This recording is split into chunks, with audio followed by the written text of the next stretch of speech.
E agora eu queria focar em 2 Timóteo capítulo 4, verso 10. Segundo livro de Timóteo, segunda carta a Timóteo, capítulo 4, verso 10, que é o tema da nossa mensagem de hoje. Que diz assim, vou ler o 9 também. O apóstolo Paulo, mandando essa carta para Timóteo, ele fala assim: procura vir ter comigo depressa, porque Demas, tendo amado o presente século, me abandonou e foi para Tessalônica. Então é só até aí. Procura vir ter comigo depressa. Ele está falando para Timóteo, porque Demas, tendo amado o presente século, me abandonou e se foi para Tessalônica. Quem será esse Demas, né? Então a gente fez uma pesquisa rápida e Demas, ele aparece como um discípulo de Paulo no livro de Colossenses, capítulo 4, verso 14. Ele é citado lá. 4,14, ele é citado: saúda-vos Lucas, o médico amado, e também Demas, que andava com Timóteo, que andava com Paulo. Em Filemão, da mesma forma, ele também é citado lá em Filemão. Em Filemão, ele também cita a sua saudação em relação às cartas de Paulo. A princípio, nós não sabemos quem é Demas. Sabemos somente que ele é citado nesses 3 versículos que nós lemos, dentre eles. E também vemos que a afirmação do apóstolo Paulo é que ele, amando o presente século, o abandonou. Só isso que nós temos de informação sobre ele, pastor. E por causa disso, Paulo, ele parece demonstrar uma angústia, dizendo assim: procura vir ter comigo depressa. Uma necessidade. E ele está decepcionado. Aqui mostra uma certa decepção. E ele fala que o motivo pelo qual ele se afastou, que ele o abandonou, foi por causa de amar as coisas corriqueiras da vida, as coisas que ele estava agora observando nas suas viagens. Em Mateus capítulo 4, para a gente embasar a nossa mensagem aqui, Mateus capítulo 4,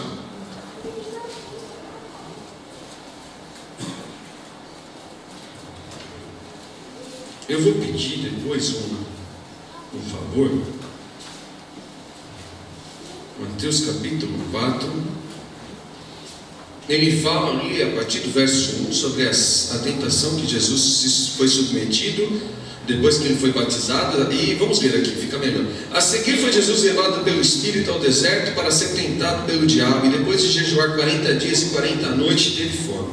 Então o tentador, aproximando-se, disse: se és filho de Deus, manda que estas pedras se transformem em pães. Jesus, porém, respondeu: está escrito, não só de pão viverá o homem, mas de toda a palavra que procede da boca de Deus. Então o diabo levou a cidade santa, Jerusalém, colocou ele sobre o pináculo do templo e lhe disse: se és então filho de Deus, se atire abaixo, porque está escrito: aos seus anjos ordenará a seu respeito, para que te guardem. Eles te sustentaram nas suas mãos, para não tropeçares em alguma pedra. Então respondeu Jesus: também está escrito: não tentarás o Senhor teu Deus. Levou o diabo ainda a um monte muito alto, mostrou-lhe todos os reinos do mundo e toda a glória deles. E lhe disse: tudo isto eu te darei, se prostrado me adorares. Então Jesus lhe ordenou: retira-te, Satanás, porque está escrito: ao Senhor teu Deus adorarás, e só a ele darás culto. Com isto deixou o diabo, e eis que vieram anjos e o serviram. Esse texto de Mateus capítulo 4, ele mostra uma situação na qual Jesus foi submetido depois de 40 dias de fome, e ele, depois desses atrativos, dessas propostas, firmemente ele expulsou Satanás. Apocalipse 13, verso 8.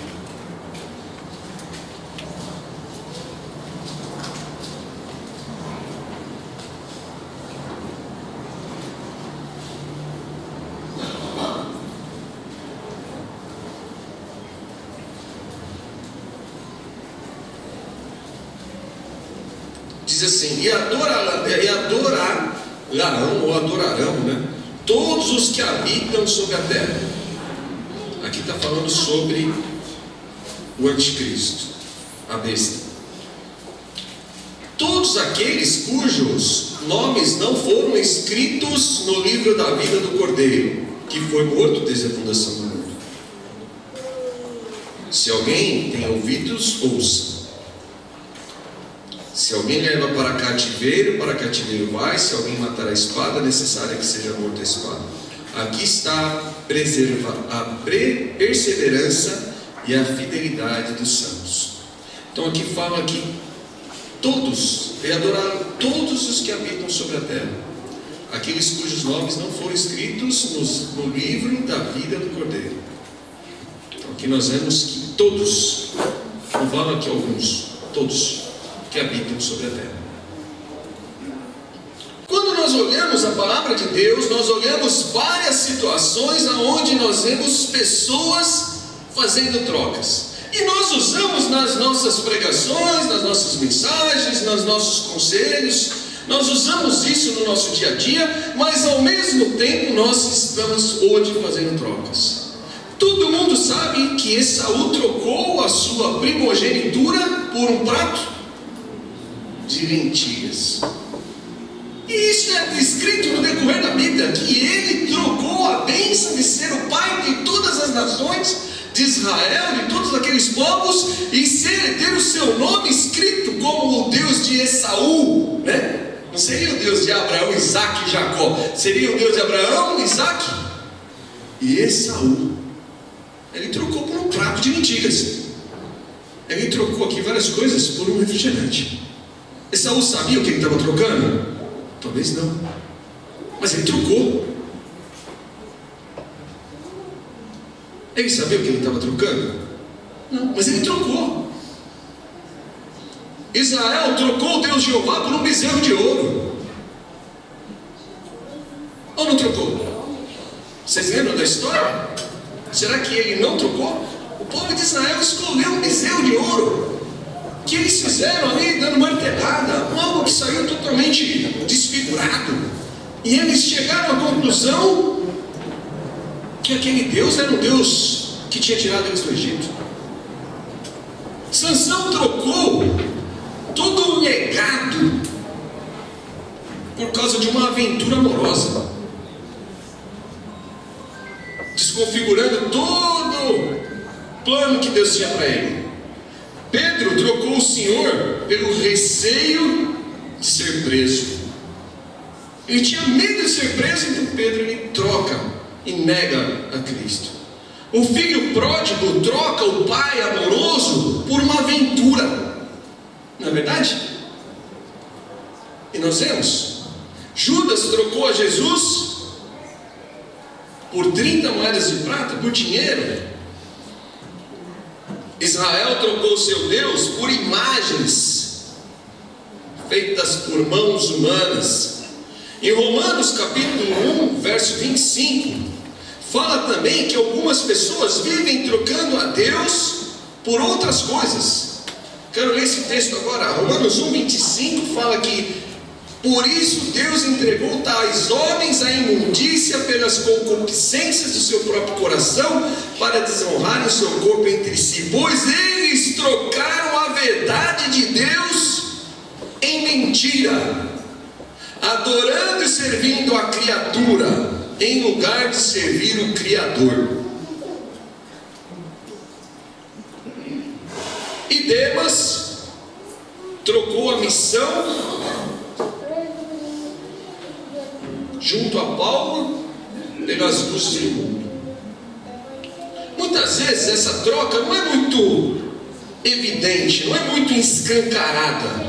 Quando a gente fala de troca, a gente pode falar de escambo, pode falar de vários outros termos para troca, né? Muitas vezes nós nos damos bem, algumas trocas, outras vezes não, e tudo no mundo ele se baseia em troca. Eu troco a minha mão de obra por dinheiro, depois eu pego dinheiro e troco por comida, e tudo que nós pensamos em relação e necessidade está baseado em trocas.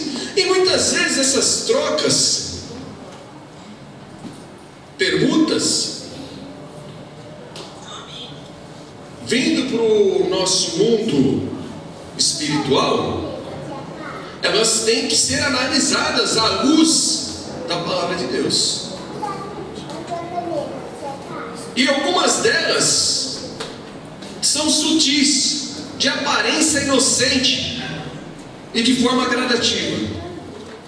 E você vai se acostumando e vai se afastando lentamente. Quando você percebe, já trocou a sua vida pela vida de pecado.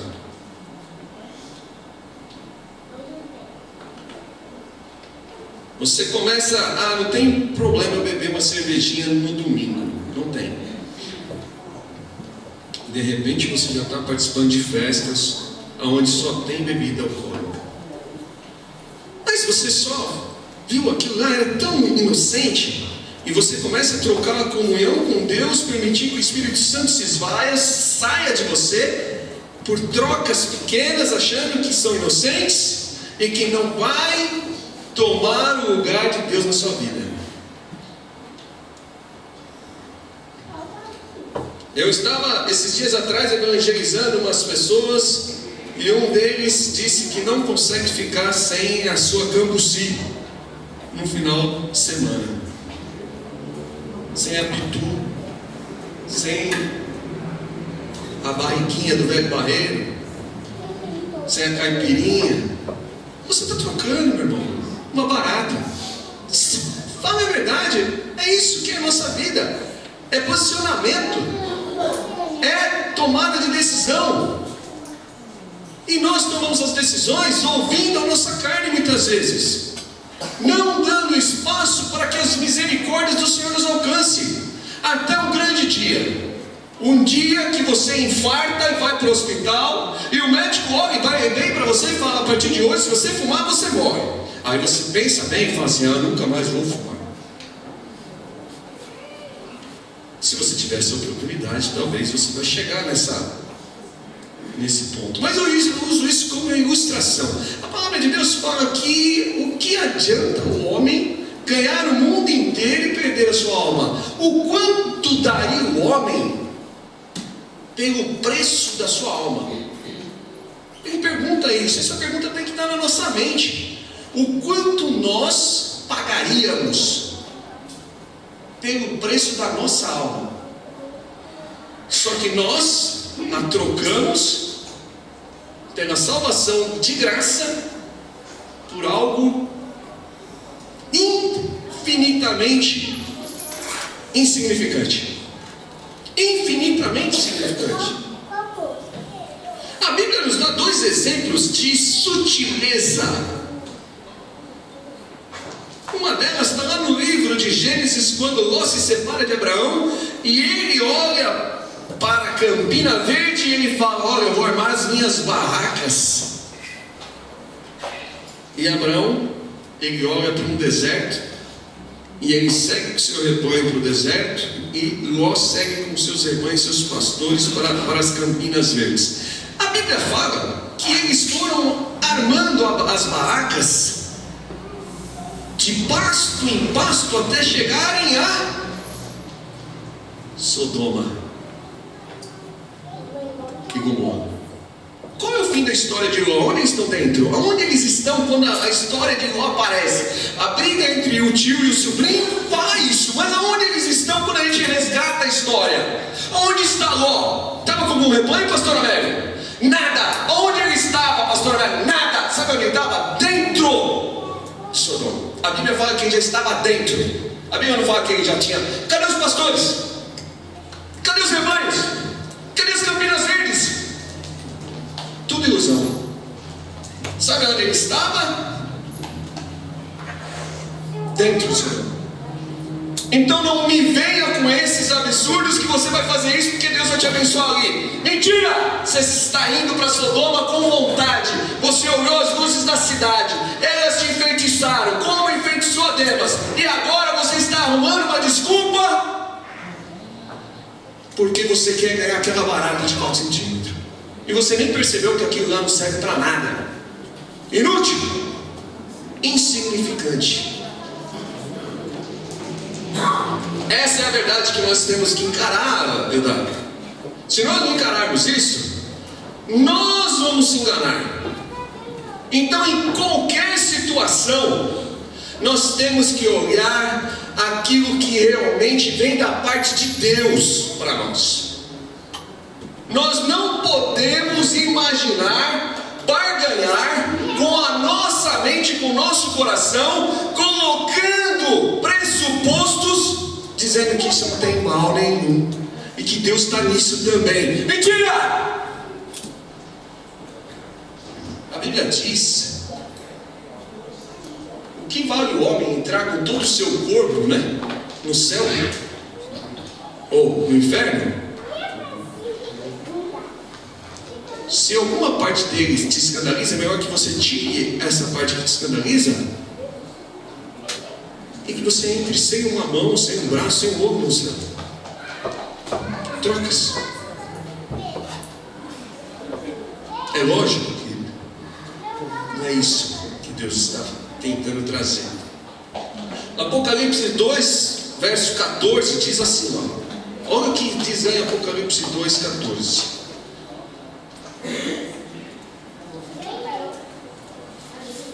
Nós não fazemos negócio com o pecado. Nós não fazemos negócio com o mundo. Existe só uma verdade. E essa verdade não pode ser mais valorizada que a mentira. Porque senão Deus nos abandona. Está lá em Romanos capítulo 1, verso 25. Apocalipse 2, 14. Esses dias atrás, eu estava ouvindo um rapaz católico falando e anunciando o evangelho, até fiquei contente. Aí ele falou sobre a multiplicação dos pães. Ele falou, não, a Bíblia fala aquilo lá, mas aquilo é alegoria. Aqui todo mundo tinha alguma coisa e eles dividiram entre si. Ele negou o milagre e falou que ali foi um ato de misericórdia. A pregação de Jesus deu um toque no coração de todo mundo e todo mundo deu e não teve multiplicação nenhuma. Essa é a interpretação da Igreja Católica lá, ou dele, né, pessoalmente. Eu olhei, está mudando a verdade de Deus. A verdade de Deus não diz isso. A verdade de Deus diz aquilo e acabou. Se a pregação de Jesus foi eficiente ou não, eu creio no milagre e acabou. Apocalipse 2, verso 14 diz assim, olha só.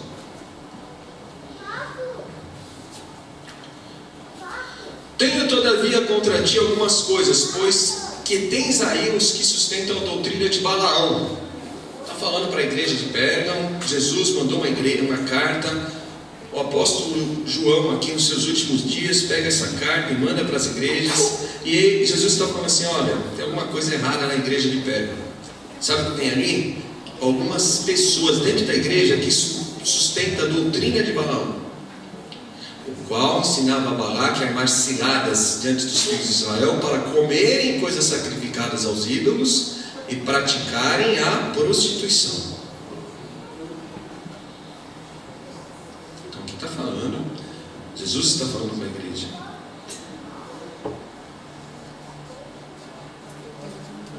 Aí, se você voltar para a história de Balaão tentou, né? Você já ouviu aquele cântico? Sobre tua tenda, Israel, não há encantamento? Sobre sua tenda, Israel, não há maldição. O que aconteceu? Balaão tentou várias vezes amaldiçoar Israel. E o que acontecia na hora que ele ia proferir a maldição?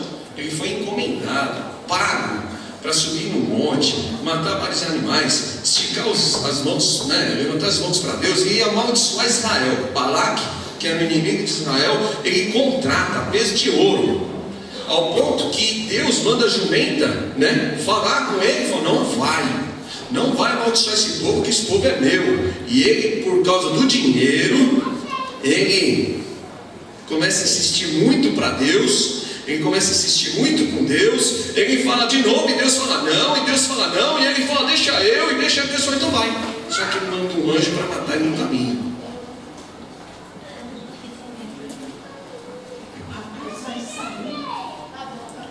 Só que depois que ele chega lá, acontece toda aquela situação, que a mula, a jumenta, salva ele, falando com ele. Mesmo assim ele vai tentar proferir uma maldição contra Israel. E o que acontece? Da boca dele não consegue sair palavras de maldição, só sai palavras de bênção. Aí o cara que está do lado dele fala: mas eu te paguei, era para você abençoou. Não conseguiu. Mas ele amava tanto a riqueza, Balaão, tanto dinheiro, que ele falou: eu não consigo, mas eu vou te falar. Chamou ele de lado e falou assim: não tem jeito de lançar maldição sobre esse povo, ele está guardado por Deus. Deus acampou anjos em volta deles. É impossível exército, impossível praga, impossível maldição tocá-los. Impossível. Só que se você convencê-los a eles mesmos pecarem contra Deus, Deus vai se virar contra eles. Então vai lá e coloca mulheres bonitas lá dentro. Os jovens vão ser atraídos e eles vão começar a querer atender os desejos daquelas garotas. E as garotas entram lá sutilmente. E de repente casou-se com os filhos de Israel. E elas começaram a falar: olha, o seu Deus é poderoso, mas eu tive um Deus desde criancinha aqui, olha só como ele é bonitinho. E mostrou Astarote para eles. Tá vendo? Astarote, contou a história de Astarote. Sabe o Thor?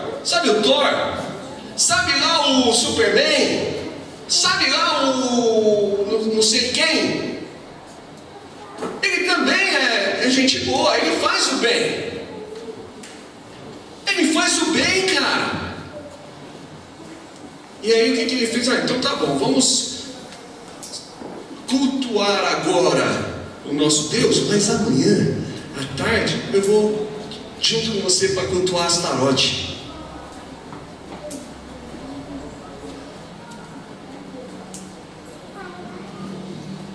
Apocalipse capítulo 2 está falando assim: olha, tem gente dentro da igreja,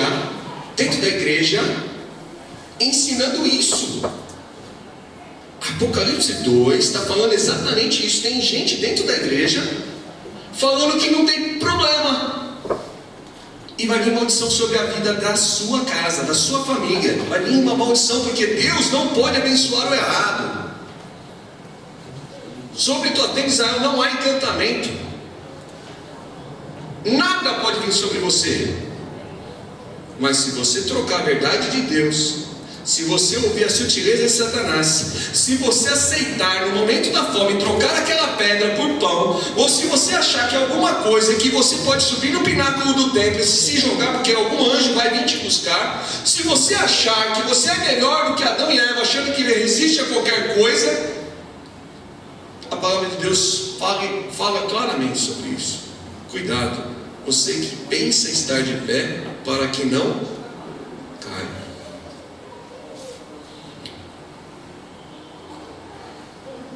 Pelo que nós estamos trocando a nossa fé? Pelo que nós estamos trocando a nossa salvação? Pelo que nós estamos trocando a nossa paz?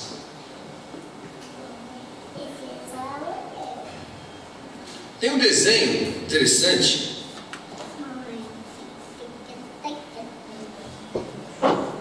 Não sei se vocês já assistiram. Eu não faço propaganda aqui, mas é um desenho bem interessante para uma ilustração. Vamos ver se algum jovem adolescente já assistiu, né? Alguém já assistiu aquele desenho Shrek para sempre? Já assistiu? Assistiram? Talvez alguns não assistiram. Qual é o enredo daquele desenho? O enredo do desenho é simples. Shrek agora não tem mais inimigo. Vive uma família, viver felizes para sempre. Finzinho do livro. Conhece? Já assistiu, Rogério? Legal, né? O Eldar é um fã de cinema, deve ter assistido. E o Shrek agora tem 3 filhinhos. E ele não aguenta mais trocar fralda, sabe? E o cheiro do cocô dos filhinhos do Shrek é terrível. Ele olha lá e não aguenta. E agora ele é ponto turístico lá, né? Do Felizes para Sempre lá. Tão distante. Ele é ponto turístico. O pessoal olha lá e faz. Olha lá, tá ali o ogro, não sei o quê. E vai contando a história. E o Shrek fala, meu Deus, eu não aguento mais isso. Aniversário de criança. A família pedindo, eu trocando bebê de criança. Mas eu sou um ogro. Eu sou um monstro. Ele fala. E ele não aguenta mais. Ao ponto dele pedir um dia. Ele fala assim, eu queria apenas um dia do meu passado. Aonde eu assustava, aonde eu empilhava, aonde eu saqueava. Não é isso? Estou errado? Quem assistiu o desenho? Estou errado? Estou errado? Vocês, mas estou errado? E o que ele faz? O que o Shrek faz? Ele encontra sempre alguém trazendo o que nós precisamos quando falamos em pecado, né? Aquilo que nós queremos. Satanás, ele vai sempre nos iludir naquilo que nós queremos, não naquilo que nós não gostamos. Está lá no livro de Tiago. E aparece lá um indivíduo e fala assim, ó, eu posso fazer isso, eu te dou um dia do seu passado, mas qual é o preço? O Shrek falou, eu quero trocar um dia por um dia. Um dia por um dia. E o Shrek assim. E ele vai lá, conta toda aquela história, né? Todo mundo já assistiu o desenho. E no final, o que acontece? Aquele demônio tira o dia que ele nasceu. Ele não trocou um dia por um dia, te dou o dia que você quiser na vida. Só que ele não percebeu que o cara ia pegar um dia. Ele falou, pega um dia que eu estava limpado, o Shrek ainda brinca, né? Pega aquele dia que não estava muito bem. É um tipo de um demônio lá. E ele toma o dia do nascimento dele. Ele acabou com a vida dele. Acabou com tudo. Satanás quer tirar o dia que você aceitou Jesus. Satanás quer tirar o dia que você conheceu a salvação. Satanás quer tirar esse dia, trocar com você. Trocar com você.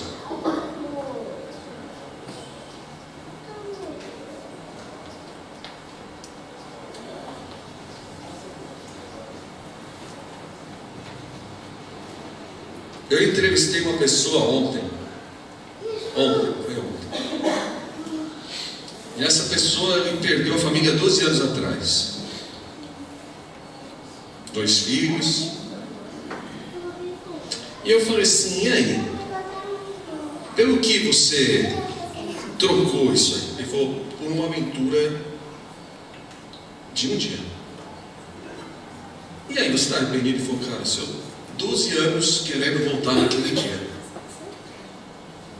12 anos querendo voltar naquele dia. Ontem eu nem sabia que eu ia trazer a mensagem, o pastor me mandou, né? Eu nem sabia, eu estava falando sobre isso. E eu conversei com uma outra pessoa que tinha uma história muito semelhante e que falou que se pudesse voltar, destrocaria, né, aquilo que foi feito. Talvez você que está me ouvindo agora foi produto ou personagem dessa situação, de alguma situação. Talvez isso te deixe marcas profundas de mágoa, de tristeza. Talvez nem mesmo o seu coração te perdoe. Em 1 João 3:20, é um versículo que eu guardei na minha vida. Primeiro livro de João, capítulo 3:20.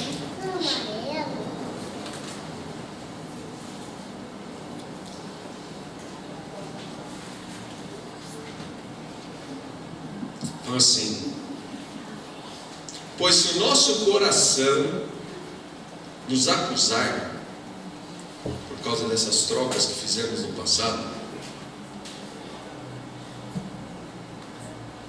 certamente Deus é maior do que o nosso coração e conhece todas as coisas. Amados, se o coração não nos acusar, temos confiança diante de Deus. Então o que ele está dizendo aqui? Que mesmo que o nosso coração nos acuse, Deus é maior do que ele. Esse versículo eu aprendi há muitos anos atrás. Muitos anos atrás. E eu guardei ele para mim. Deus conhece bem esse sentimento de ser trocado, porque muitas vezes ele mesmo foi trocado. Em João 3,20 falamos que muitas vezes o nosso coração ele não nos perdoa. Eu também uma vez fiz uma troca totalmente catastrófica, que eu me arrependo todos os dias da minha vida, todos. Não há um dia que eu não me arrependo, nenhum. E o meu coração me condena todos os dias, mas Deus é maior do que ele. Então, eu gostei daquela ilustração do desenho. Quando a gente assistir de novo, você vai lembrar, né? O quanto custa para nós não deixar Deus dirigir as nossas vidas e tomar as decisões junto conosco. O quanto custa a gente ser precipitado e ser tendencioso aos nossos desejos. O quanto custa nós não colocarmos a nossa vida para Deus. Houve alguma nação que trocasse os seus deuses, visto que nem eram deuses? Ele está questionando aqui: houve alguma nação? Você conhece alguma nação que trocou lá os seus deuses? E ele ainda cita assim: visto que nem eram deuses, era invenção humana. Todavia o meu povo Israel trocou a sua glória, o Deus Todo-Poderoso, por aquilo que não é nada. Espantai-vos, o céu se espantou, horrorizai-vos, ficais estupefatos, diz o Senhor Deus. Porque dois males cometeu o meu povo: a mim me deixaram o manancial de águas vivas, e cavaram outras cisternas, outros poços, que não tem água. Acaso é Israel escravo? Acaso Israel é servo nascido em casa? Por que agora então eles querem se tornar presas? Os leões novos rugiram contra ele, levantaram a voz da terra e fizeram uma desolação. As suas cidades foram queimadas e não há nem quem habite nelas. Até os filhos de Mendes, os filhos de Táfnis, passam por você com a cabeça erguida. Acaso tudo isso não sucedeu por haverem trocado o Senhor teu Deus, quando ele te guiava por todo o caminho da sua vida? Agora, pois, que lucro terás vocês procurando o Egito para beber águas do Nilo, indo para a Síria para encontrarem as águas do Eufrates? A tua malícia é que vai te castigar, a tua infidelidade é que vai te repreender. Sabe, pois, e vê que mal e quão amargo é trocar o Senhor teu Deus, e não teres temor de mim, diz o Senhor dos Exércitos. Ainda que muito quebrava eu teu jugo e rompia tuas ataduras, tu dizias: eu não quero te servir. Pois em todo o acampado, toda árvore frondosa, você se deitava e adorava falsos deuses. Eu mesmo plantei uma vinha excelente de uma semente pura, pois se tornasse para mim uma planta degenerada, pelo que ainda que labes com salitre ou com cândida, e te amontoes de potassa, você continuará sujo diante de mim, diz o Senhor. É isso que ele está falando para Israel, que trocou Deus por estátuas feitas por homens. Como podemos nós trocar tamanho amor e salvação? Como podemos desprezar tal convite? Deus em nenhum momento mudou seu intento. Deus em nenhum momento Ele mudou aquilo que Ele tinha como propósito para cada um de nós. Ele não ficou em dúvida em nenhum momento em relação a você. Ele não titubeou e não colocou você aqui porque Ele não encontrou outro. Não foi? Ele não fez isso, só não tinha outro, eu trouxe você. Não é isso. Pelo contrário, Ele fala que você foi escolhido antes mesmo da fundação do mundo, e Ele te amou muito antes de você o conhecer, ainda quando éramos pecadores. E Ele leva a cruz até o final, Ele dá o seu filho até o final, Ele leva a cruz até o final, e Ele não pestanejou. Nem assim, sabe quando alguém fala assim, ó, vou almoçar na sua casa hoje, você fala assim, o que você quis dizer com esse gesto? Ai meu Deus, será? Deus não fez nada.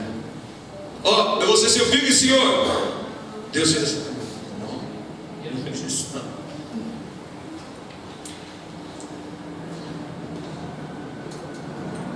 Jó, ele não trocou o seu Deus pelo conselho da esposa.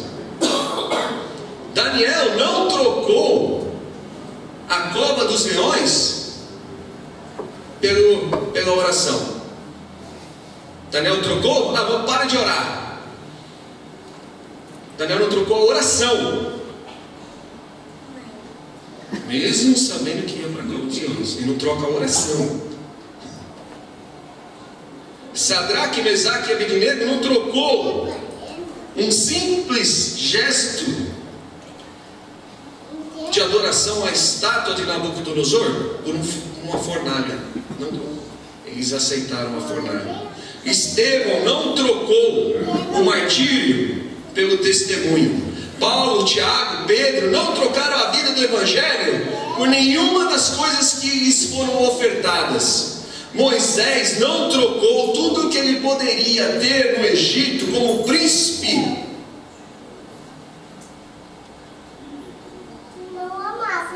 para negar a sua fé, a sua família, a sua descendência. Ele volta. Antipas, capítulo 2 do capítulo 2 de Apocalipse, que eu queria frisar rapidinho. Apocalipse, capítulo 2, no verso 13. Tem um personagem que aparece misterioso como Demas, só que agora de forma totalmente diferente. Capítulo 2, do verso 13 diz que conheço o teu lugar em que habitas, onde está o trono de Satanás, e que conservas o meu nome, e não negaste a minha fé. Antes, ainda nos dias de Antipas, minha testemunha, meu fiel, o qual foi morto entre vós, onde Satanás habita. Aqui Antipas ele é só mencionado nesse versículo. Por mais que você consiga procurar nos históricos, se diz que ele era um dos pastores de uma igreja, e ele não aceitou e não negou a sua fé ao Evangelho, e para demonstração o Império Romano vai cozinhá-lo, vai pegá-lo. A tradição diz que ele é colocado em uma das piores torturas imaginadas pelo Império Romano, o boi de bronze. Se você quiser, depois você pesquisa aí na sua casa. Esse boi de bronze, ele era oco e o pessoal colocava fogo e colocava a pessoa lá dentro. E conforme ia esquentando, ele gritava. E conforme a pessoa ia assando, o boi soltava fumaça pelos narizes. Então parecia que o boi gritava de verdade e saía fumaça pelo nariz, porque aquele que estava ali dentro era a tortura, né? E estava sendo torturado. E Antipas, tanto outros historiadores como Eusébio de Cesareia vai falar desse Antipas e fala que ele passou um dos piores martírios. E ele é citado aqui. É o único mártir citado por Jesus diretamente, nenhum outro. Milhares e milhares antes de nós pagaram o preço pelo Evangelho. Quantos? Quantos pagam o preço pelo Evangelho hoje? Para que ele chegue na próxima geração. Milhares. Nós somos, presbítero Eudário, pastor Dorival e todos que me ouvem, nós somos frutos de pessoas que trouxeram o Evangelho até nós, que pagaram muitas vezes com sangue. Desde as arenas que nós conhecemos até os dias de hoje, milhares foram martirizados para não negar o Evangelho de Cristo. Como Deus, que vai julgar todos nós, vai colocar na balança a minha reclamação, que minha unha estava encravada e por isso eu abandonei a fé, com aquele que no pior dos cenários ficou firme? Como Deus vai pesar isso? Eu não sei. Mas quando eu leio a Bíblia, ele fala que ele compara uma cidade com a outra. Eu não sei. O que eu sei é que independente de qualquer coisa, nós não trocamos. Não tem negociação. Não sentamos à mesa. Não fazemos acordo. Não conversamos sobre isso. Não existe possibilidade. Não se passa pelo pensamento. Não entra no coração. Não trocamos. É inegociável. Inegociável. Inegociável.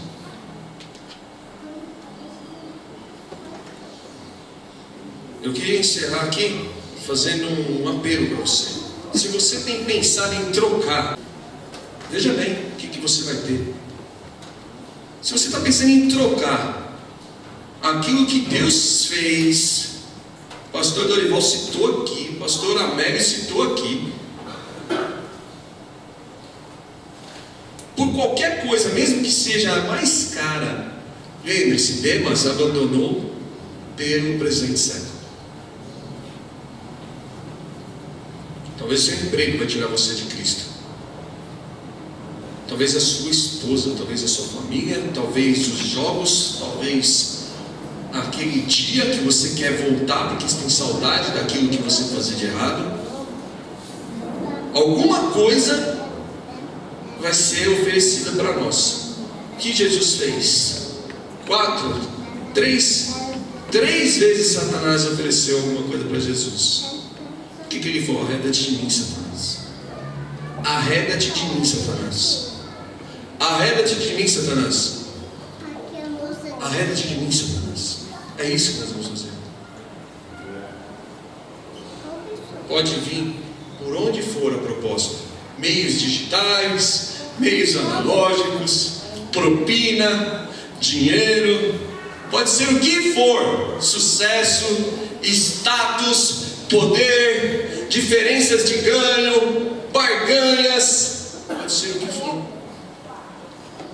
Arreda-te de mim, Satanás. Luzes, todos os reinos do mundo, arreda-te de mim, Satanás. Não há negociação. Não há troca. Não há possibilidade de acordo.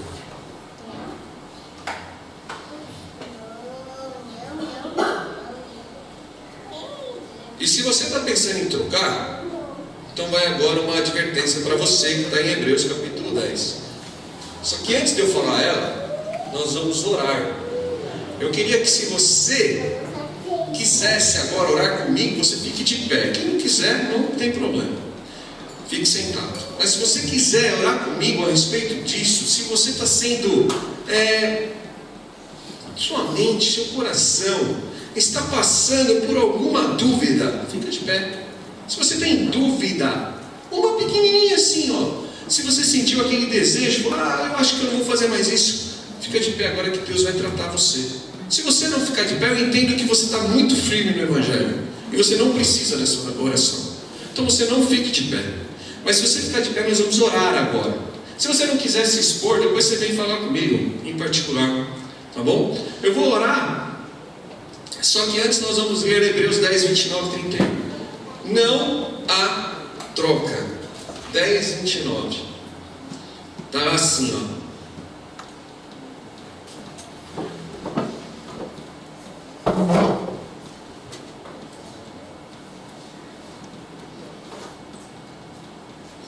De quanto mais. Está todo mundo aí lendo? Acho que aqui. Está aqui, ótimo, obrigado. De quanto maior castigo cuidais, vós será julgado merecedor aquele que pisar o Filho de Deus e tiver por profano o sangue do testamento, com que foi santificado e fizer agravo ao Espírito da graça. De quanto maior castigo vocês cuidais, será julgado merecedor aquele que pisar o Filho de Deus. Como que nós pisamos o Filho de Deus? Trocando.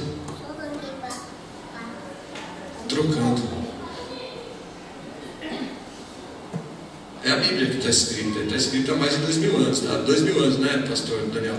1900 e pouco, são 2000 anos. Está aqui, ó. De quanto maior castigo cuidais vós, ser merecedor aqueles que pisam, que acha que o sangue de Jesus não tem valor nenhum e que o Espírito Santo, no verso 39 do mesmo capítulo, diz assim, podemos ler o 39? Nós, porém, ele está falando aqui, depois você lê na sua casa. Nós, porém, não somos daqueles que se retiram ou que trocam para a perdição, mas daqueles que creem para a conservação da alma ou da salvação.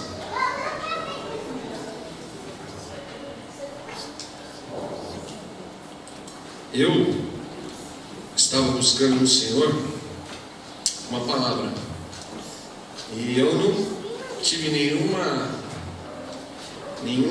intenção de buscar essa palavra. Ela veio ao meu coração sem eu fazer nenhum esforço.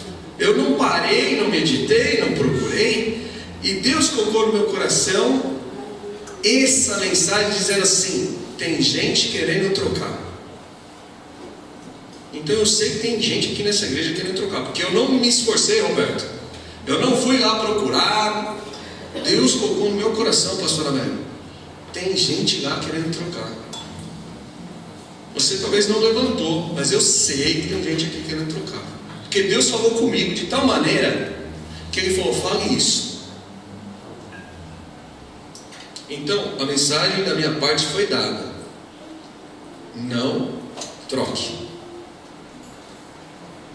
por nada.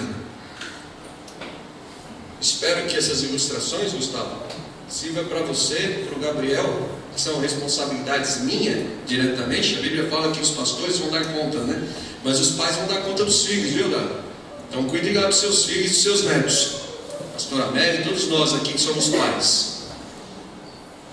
Fique de lição para vocês. Quando eu não estiver mais aqui, não troque. Beleza? Vamos orar. Vamos nos colocar de pé todos. Depois eu vou pedir para o pastor Daniel Filho nos... Já vem para cá, pastor. Já para a gente encerrar, se tiver alguma aviso, ele também tem. Nós temos almoço hoje, né? Vamos orar. O pastor Damião está em férias de uma semana. Semana que vem eu creio que ele já está aqui. Senhor nosso Deus, nosso Pai, em nome de Jesus Cristo, nós nos colocamos diante do Senhor, a Tua igreja, Senhor Deus, nesses dias difíceis, ó Pai. Ó Pai, muitas vezes temos muitos confortos, mas a nossa fé é colocada em prática todo dia, colocada em prova todo dia. Ó Pai, nós sabemos que há muitas propostas, ó Pai, que não nos cabe aceitar. Ó Pai, nós sabemos que muitas vezes, ó Deus, a Tua palavra nos ensinou que nós não podemos trocar a nossa herança por um prato de lentilha, que nós não podemos trocar o nosso Deus por um conselho de mesmo sendo a pessoa que nós amamos. A Tua palavra nos ensina que nós não podemos trocar a dificuldade pelos campos verdejantes de ouro, Senhor Deus, das cidades fortificadas. A Tua palavra nos ensina, Senhor Deus, que nós não podemos trocar, Senhor Deus, a nossa vitória, Senhor, diante dos exércitos inimigos, por causa da recompensa de Naamã, como fez, Senhor Deus, o servo de Eliseu. A Tua palavra nos ensina o que aconteceu com cada um deles. A Tua palavra nos ensina que aquele que tomou da prata de Jericó perdeu tudo que ele tinha, porque a terra abriu a sua boca, diz a palavra, e todas as coisas foram engolidas por um pouco de prata de uma barraca de Jericó. A Tua palavra nos ensina que diante do Senhor nós não devemos mentir, como fez Ananias e Safira, para mostrar que somos alguma coisa quando não somos. A Tua palavra é perfeita, ela ensina direitinho. Ela ensina direitinho. E se nós colhemos o que colhemos, foi porque não a ouvimos. Essa é a verdade. Mas as Suas misericórdias se renovam, a Tua palavra diz. E Tu, mesmo quando pecamos, nos diz que se arrepende do mal. Nós vemos isso na Tua palavra. E quando nos achegamos com panos de saco, constritados e com o coração arrependido, o Senhor muda a nossa sorte. E quando conhecemos o Teu Filho Jesus Cristo, ali o Senhor manifestou o Seu amor e nos deu um advogado diante do nosso acusador, que nos dá a estratégia, nos ilude, e depois Ele mesmo faz a fofoca diante do Senhor e nos acusa, porque Ele é o inimigo das nossas almas, é nosso adversário. É aquele que procura sem descanso destruir um dos seus filhos, para que o Senhor seja envergonhado através de nós. Porque depois sabemos que o mesmo se vangloria pelo nosso fracasso.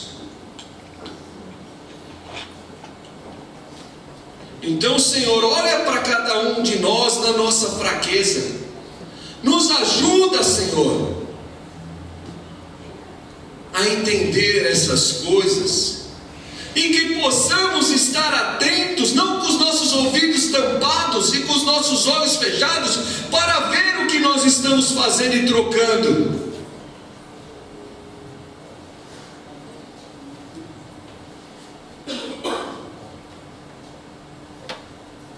Que nosso Deus seja misericórdia nas nossas vidas todos os dias, e que a graça que foi cantada aqui de forma tão maravilhosa não se aparte das nossas decisões. E que nunca troquemos a fonte de águas vivas, um manancial de vida. Nunca troquemos. Essa é a nossa oração, Pai, em nome de Jesus. Amém. Podeis assentar.